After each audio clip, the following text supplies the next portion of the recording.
नमस्कार। जय हिंद। देखना भी ये question D triple S B में 2021 में आया था और डी ट्रिपल एस बी में ही नहीं, हर एग्जाम में ये क्वेश्चन आता है। तो आज इसका परमानेंट इलाज करेंगे। परमानेंट इलाज कैसे करेंगे, पहले मैं क्वेश्चन पढ़ देता हूँ, फिर बताऊंगा इसका परमानेंट ट्रीटमेंट क्या है। इफ ए बराबर 225, बी बराबर 226, सी बराबर 227, then the value of a cube plus B cube plus C cube minus 3abc। अब ए की वैल्यू आप यहां रखोगे, बी की क्यूब बहुत ज्यादा लेंथी हो जाएगा, तो इसका निचोड़ निकाल देते हैं। आज इसका निचोड़ क्या है, हिंदी वाले सुनेंगे। यदि ए को क्या बोलते हैं हिंदी में, ए को अभी याद नहीं आ रहा। यदि ए बराबर 225, बी बराबर 226, सी बराबर 227 है, तो ए घन बी घन सी घन माइनस 3abc का मान क्या होगा। चलिए वे शुरू करते हैं। अगर मैं यहाँ वैल्यू रखता हूँ डायरेक्ट तो बहुत कैलकुलेटिव होने वाला है, तो ऐसा हम करेंगे नहीं। तो हम क्या करेंगे, निचोड़ निकालेंगे। क्या निकालेंगे, निचोड़। निचोड़ क्या, मैं ये बोलता हूँ एग्जामिनर ने मेरे से गलती की। एग्जामिनर मेरे से ये पूछ लेता ना कि इसकी वैल्यू 0 है और इसकी वैल्यू 1 है और इसकी वैल्यू 2 है, इसकी 0 है, इसकी 1 है, 2 है, तब इसकी वैल्यू बता दो। आप देखेंगे एग्जामिनर ने पूछा था 225, 226, 227, यानी एक एक का गैप है। मैंने भी एक एक का गैप लिया, देखो एक और एक। ये मैंने इसलिए लिया है कि कैलकुलेशन इजी हो जाएगी। तो मैं 0 1 2 रखता हूं इसमें।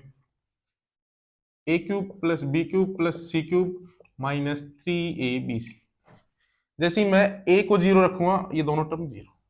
ठीक है भाई, सिर्फ बी क्यूब प्लस सी क्यूब बचेगा। बी क्यूब 1 का क्यूब 1 और सी यानी 2, 2 का क्यूब यानी 8। मेरा आंसर आया 8। 1 प्लस 8 यानी 9 आंसर आ गया। फिर किसी ने बोला गुरुजी एक वैल्यू और लेके देख लो, तो मैं बोला ठीक, आप बता दो। ए बराबर मैंने लिया 1, बी बराबर 2 और सी बराबर 3। वही पैटर्न है, देखो एक एक का गैप है, 1 से 2 1 का गैप, 2 से 3 1 का गैप। तो एक बार और रख के देख लेते हैं इसमें। जैसे मैं ए का क्यूब रखूंगा यानी 1 का क्यूब प्लस बी यानी 2 का क्यूब प्लस सी यानी 3 का क्यूब। मार्कर डेड हो गया, तो चेंज कर लेते हैं। -3 ए बी सी, यानी इन तीनों को मल्टीप्लाई करना है। 2 एकम 2 6 और 3 को भी 6 से करूंगा तो 18 लिख सकता हूँ डायरेक्ट। आप बोलोगे गुरुजी बिल्कुल लिख सकते हो, तो फिर इसको सोल्व करेंगे। 1 प्लस 8 प्लस 27 माइनस 28।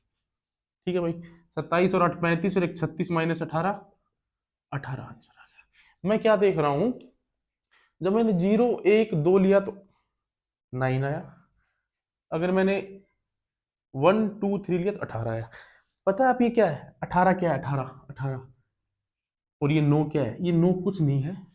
ये बीच वाली संख्या को 9 से गुणा करके लिख दिया उसने। बीच वाली संख्या यानी बी और उसका 9 टाइम्स, बस यही आंसर होता है। और इसमें भी देख लो आप, बीच वाली संख्या है 2 और 2 को 9 टाइम्स करके लिख दिया इसने, बस यही तो आंसर है। अब आपको अगर ये क्वेश्चन ए बराबर 225, ए बी बराबर 226, सी बराबर 227 है, तो इसका आंसर क्या होगा, कुछ नहीं होगा, 226 इंटू 9, ये इसका आंसर होगा। 226 को 9 से जब आप मल्टीप्लाई करोगे, तो अगर मैं 10 से करता हूं तो 2200। मेरे को 9 से मल्टीप्लाई नहीं आ रही, मैंने 10 से कर ली, 2260। कुछ फॉल्ट किया गया मैंने। आप बोलोगे हाँ फॉल्ट किया क्या, एक बार ज्यादा गुना कर दी, तो फॉल्ट सुधार लेता हूं, माइनस कर देता हूं। एक बार का मतलब 226, 60 माइनस 26 34 होता है। 34 34, एक तो ये है 34 और एक ये हो नहीं सकता। 2200 में से कुछ कम होगा तो 2200 से कम आंसर होगा, तो मेरा डी आंसर हो जाएगा। अब आपको एक चीज शायद तंग कर रही होगी कि गुरुजी ये तो एक एक का गैप था, कल को 2 का गैप आ जाए तो, कल को 2 का गैप भी आ सकता है, 3 का भी आ सकता है, तो क्या करना है। अब वो देखो, जल्दी से देखो भाई।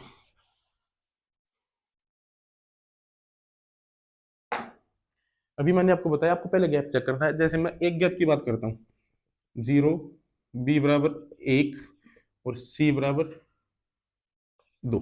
ठीक है भाई, इसका आंसर आया था मेरा 9b। जब भी ये एक्सप्रेशन पूछता है तब की बात कर रहा हूँ भाई मैं, हर बार की गारंटी नहीं है इधर। तो ये हो गया 9b। और मैंने इसे 9 और बी की जगह मैंने 1 रखा 9। जब मैंने a बराबर 1, b बराबर 2 और c बराबर 3 लिया तो मेरा आंसर था a cube plus B cube plus C cube minus 3abc। क्या आया था मेरा आंसर? 18 आया था। क्या आपको पता ही 18 क्या है?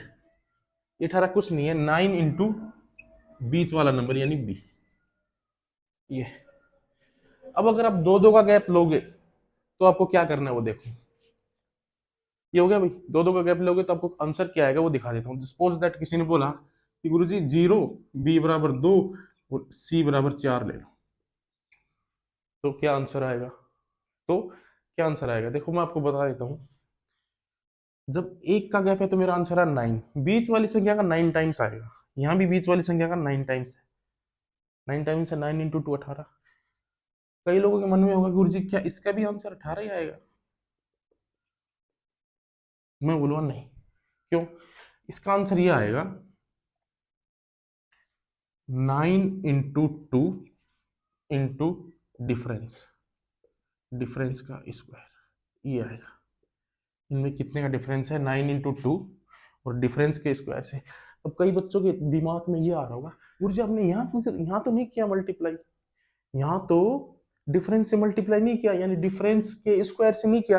फिर मैं बोलूँगा देखो किया है, दिख नहीं रहा। कैसे? क्योंकि जो इनका जो डिफरेंस है एक है, और डिफरेंस अगर एक है तो उसका स्क्वायर भी क्या आएगा?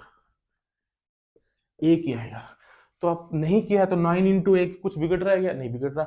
9 इंटू भी कुछ बिगड़ रहा है क्या? नहीं बिगड़ रहा। और इस एक को मैं क्या लिख देता हूँ? डिफरेंस का स्क्वायर। अभी हटा लेता हूँ और इस एक को क्या लिख देता हूँ? डिफरेंस का स्क्वायर। फाइनली आपका जो वो जो मैं निचोड़ की बात कर रहा था वो ये है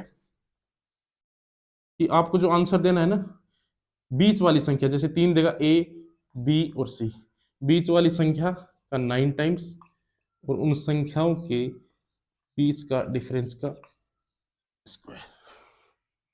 बस यही था। चलिए मिलते हैं फिर किसी नेक्स्ट वीडियो में, तब तक के लिए जय हिंद जय भारत।